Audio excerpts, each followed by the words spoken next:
I didn't really want to make this video. I didn't really want to write about it, but there was a goblin in my head that told me if I didn't do it, I was going to do something bad. So here it is.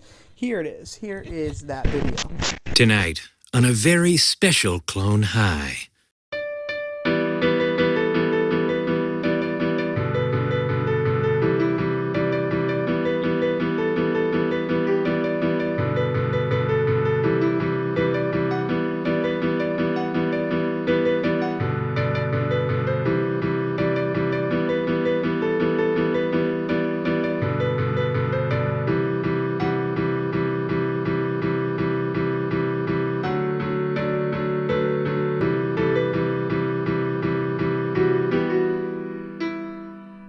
Clone High was a show that came out in 2002 that I wasn't really mentally there for. Like, I knew the show existed when I was growing up, but I didn't really watch it. But I could recognize where the show was from because I watched a lot of videos about it. I honestly never really considered watching it because it seemed like out of my time. But then I saw that Max was making a revival of the show and had it on their streaming service. So just so happens that I watched the entire thing. And I loved it. Honestly, I loved it for a lot of reasons. I'm not going to go into details about it because I am not mentally prepared to explain that. I'm not a good enough person to write down my ideas and all that, even though I have a fucking script right here.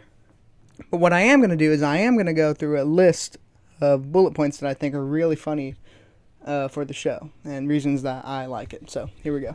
The animation style is incredibly unique. Every character is drawn in a distinct style that reflects who they are and what they're supposed to be. I really like that. Like, Abe is always the tall, lanky guy because he's Abraham Lincoln. Cleopatra is kind of drawn like hieroglyphics. That's the only examples of that I could think of. But I love the style. It's really funny. It's really good.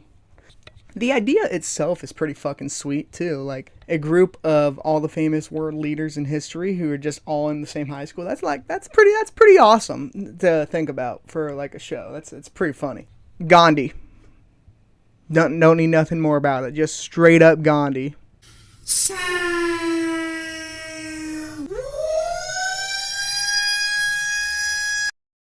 JFK. It's very funny to see the actor...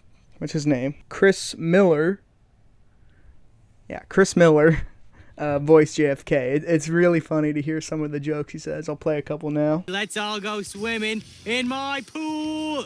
And by pool, I mean bathtub. And by swimming, I mean sex. For supper, I want a party platter. Nothing bad ever happens to the Kennedys. What? For the first season, they have a guest star Marilyn Manson in it, and yeah, I don't know if you know him, but he's pretty chill dude. Piggyback off my last point, the humor itself in the show is pretty funny. I mean, it's very like millennial core, like quirky, haha, oops, did I do that? Like, it's pretty fucking cringy at some points, especially in later seasons, but we'll get to that when we get to that. But it's pretty funny. There's one episode where it was really ahead of its time. It was like Snow Day Festival or something like that, and it was trying to be non-offensive PC before that was even like a thing in the cultural zeitgeist, and it's really funny to watch now. It's actually extremely funny to watch right now. I can hardly believe it's only been a year since the United Nations abolished religious holidays in favor of the non-offensive, all-inclusive Snowflake Day. And last, but certainly not least, I like the fucking story, dude. I love the idea of the two, like, high school sweethearts, but they're not really. They're, like, friends getting together, and it's like, oh, they're kind of blue-balling the audience every time, but you have wacky misadventures, too. It's pretty relatable, which is why I think it's kind of funny. All in all, the show is very simple, very clever, and very easy to follow. That is, until it wasn't. A bunch of people in India didn't appreciate Gandhi's depiction in the show as a party-loving, crazy, wacky, eccentric character. And so they did a couple hunger strikes That's weird. Like, it's almost like it's a show or something. Like it's a comedy series. Like, it's almost like he should be like he's a high school boy, like in a westernized school. That's like it's like crazy. Like it's almost like it's supposed to be a joke or something like that. It's almost like you're not supposed to take it seriously or anything because it's a fucking joke. But that's crazy. That's crazy. MTV did not find it that crazy, and then they decided to cancel the show in one of the fucking worst ways possible. They decided to put the show on ice. Literally. They froze all the characters standing in the last place where they were and put them in the freezer. And then they just left us, the audience, to fucking be blueballed for 22 fucking years. Realistically, that didn't really bother me much because I never really saw the show, so I was able to catch the next season afterwards, so. But it's about the principle. But then Max got a hold of it, and what we got was... oh, God. In the modern age, now we have Max's reboot of the series, a really cool one. See, the big brains over at Max, somewhere positioned between the 6th and 7th layer of hell, decided that they would do a reboot of the series, for the fans, the long-standing fans of the show. They maybe give them some closure. And, well, they decided to be less offensive than the first one and have all new clones, right? Now, to show the modern Gen Z audience, and they did a shit job at it. Probably one of the shittiest depictions of my generation I have seen in a while, at least in the first season of the reboot. The problem with the first season of the reboot was it wasn't bad in the typical sense. Like, it wasn't like Velma levels of bad where everyone knows about it and they hate it. It was more like so bad that I don't remember it. Like, I can't even recall any plot resemblance of the first season. It was just very boring. I do remember one episode that really annoyed me was like crazy, something to do with like legs or something. It was so stupid. I don't remember it. But recently I saw that they had a second season of the new season, so season 3. And that season was actually really good, It had some clever jokes, some clever writing, some fun callbacks to about Gandhi being in the fridge, which we heard that they were going to bring him back if the show got renewed for a 4th season. So that was cool, and so we watched the show, and it ended in a way very similarly to the first season, where everyone just has like a big major plot point that they're doing and they leave it on a cliffhanger, and I'm just sitting there like, I laughed the first time I saw it. I laughed my ass off when I saw it. I'm like, they're making a joke about the first time it got canceled, and then I looked at my phone and it was canceled. I don't know how to explain the amount of betrayal I felt for the ending of this season. It felt like we never had a conclusion to the show in the first place. And that royally pisses me off. The best way I can describe it is through the 5 layers of grief that I felt while watching this. Denial.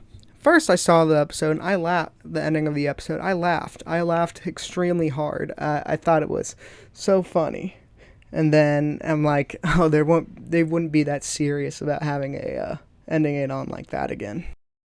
And then I looked it up and they did. Anger. What the fuck do you mean, bro? Like, what the hell? What the fuck? Bargaining. Maybe it's a joke. Maybe it's a joke from like the writer's perspective, and maybe it's like quirky, Maybe it's like, oh, we pulled a rug on you. That's funny. Well, it's not. That's not what happened. Depression. We're never going to see Jonah name, and we never going to see the fucking thing, and then acceptance. I guess I'm still on this personally. I guess this whole video is just a major copium dose for me to finally accept that show will never end. But it's something that I guess has inspired me, because I have a lot of unfinished projects, and if that left me so blue-balled that I don't want to do it anymore, I'm curious to see what to do next. So I'm genuinely curious, because I don't see anyone talking about this show at all in the zeitgeist, but I'm genuinely curious how people felt about this show's ending. A good analysis of a show's ending is found on YouTube here. It's by a YouTuber, my favorite one probably right now, The Cursed Judge. He does a bunch of out there topics. Best videos to watch when you're eating food. Go watch The Cursed Judge video. I forget what it's called. I don't know what it's called. I'll put it up here, and then I'll put up a link to it down below so you can go watch it. But yeah, I guess that's the end of the video. Yeah, that's the end of the video. This video was just a way for me to express the feelings I had for a show that I liked and I hated the fucking ending of, which I guess is a feeling that so many of us do. If you have watched me before, you'll find out that this is a new space. I'm trying to get back into it. Recently, I unlisted, I guess is what you made it, what you would call it, a video that turned out to be one of the biggest videos on my channel right now. So if you watched that, thank you very much. I received a couple heartfelt... I wish I could talk. I received a couple good comments on that, and it really motivated me to, I guess, make more videos. And I want to make more videos. I have a bunch of good ideas that I want to do. I'm not sure if they're going to be like video essays, if they're going to be comedy, if they're going to... Hell, it might be a game video again. It might be my 5th fucking Minecraft world. I don't know. That's crazy. But, yeah. Just wanted to say thank you for watching, especially if you made it this far. That kiss is for you. Yeah. I'll see you guys in the next one, hopefully. All right. Bye.